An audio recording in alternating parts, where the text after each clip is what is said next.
In the first episode we concluded that moving objects do not appear to be where they are. A central element in the explanation was relativistic shift in simultaneity, which made wavefronts turn.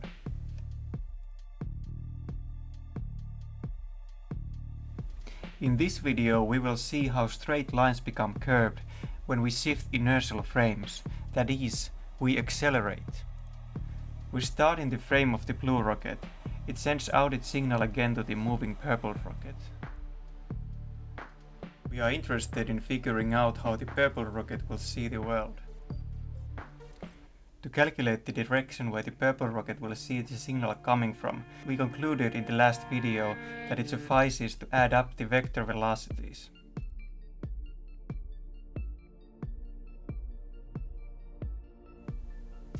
The green image is where the purple rocket would see the blue rocket to reside. Now let us do the same but for multiple directions at once. Our general recipe for determining the direction goes like this. Turn each direction into a unit vector. Scale the rocket's velocity vector to fractions of the speed of light. This was already done for the white arrow here. Add the velocity to the unit direction vector. These are the new directions. If we wish, we can extend the arrows to infinity again. Next, the same, but let us move every point in space. Points further away will be scaled and translated more, but the ratio, and thus the angle, remains radially uniform.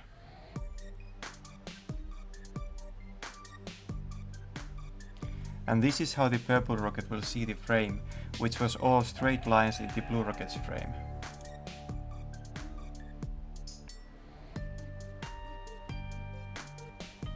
Let us next go up to 80% the speed of light.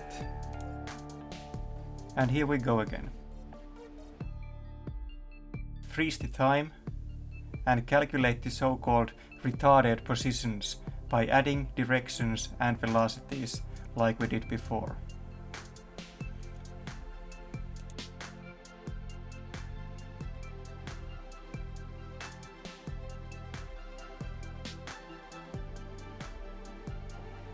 But wait, we have forgotten something very important here.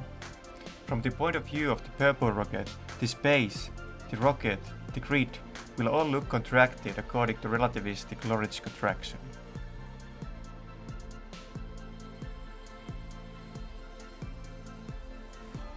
Like so. Everything else stays the same though. An incoming light signal is still deflected by the same amount, by the velocity that is. But since the space is squeezed, light ray will point to a slightly different position. Our goal is to figure out how the world should deform as we shift into purple rocket's frame. So we stretch the space into its original form. This will cause an additional deflection to the arrow. This is the correct relativistic aberration. Now let us do the same with all directions at once.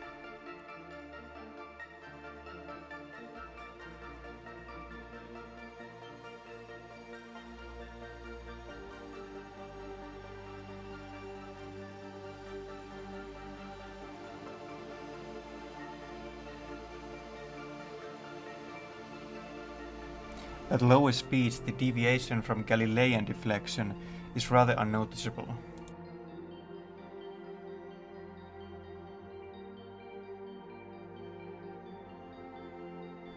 Here's the effect of aberration for a wide scale of velocities.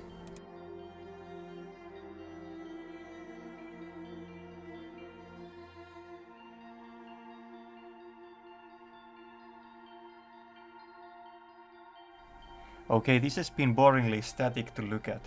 Let us next try to jump into the purple rocket's frame.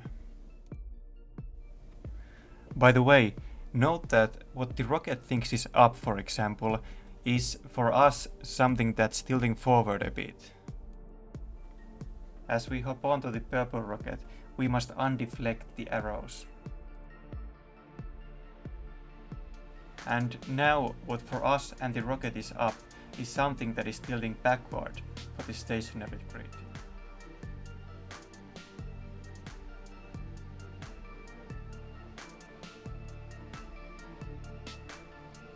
If you suspect those curved lines look like hyperbolas, you are correct, they are. We will come back to the explanation of why in the next video. But for now, here's the same jump up to 80% the speed of light.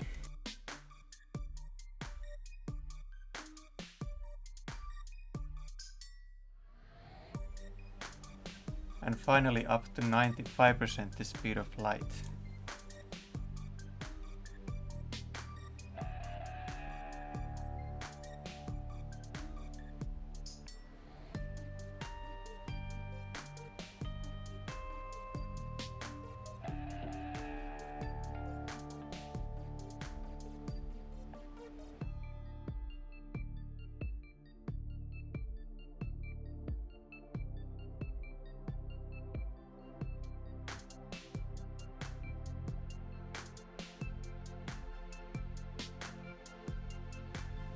We have in this video completely ignored Doppler effects, but let us at least take a quick look at the color shifts too.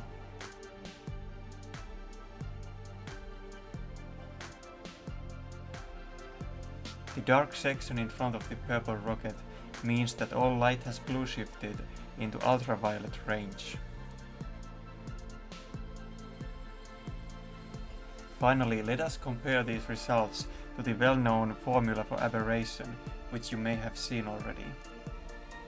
Theta prime is the angle in the stationary coordinate system, and theta unprime is the angle in the moving coordinate system.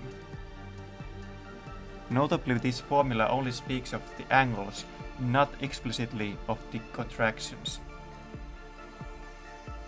But this formula is related to our transformations by a simple radial scaling operation.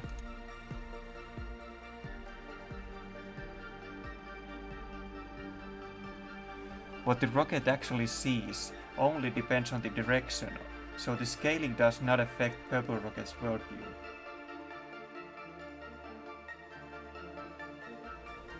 The purple rocket would see the world exactly the same no matter which projection we would choose to use for it.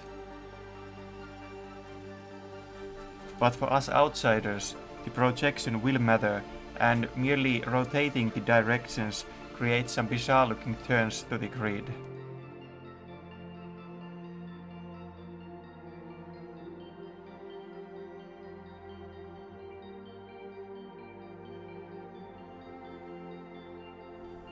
I guess it depends on the application, which projection will serve us better. But like I said, for the purple rocket, the two transformations actually produce exactly the same worldview. Hopefully this video explained why grid and straight lines become curved. In the next video I try to explain why they are hyperbolas. We will do this by studying Lorentz transformations and light cones in 2+1 space-time. If you want to support this channel, consider liking and subscribing. In any case, thanks for watching, see you in the next video, bye.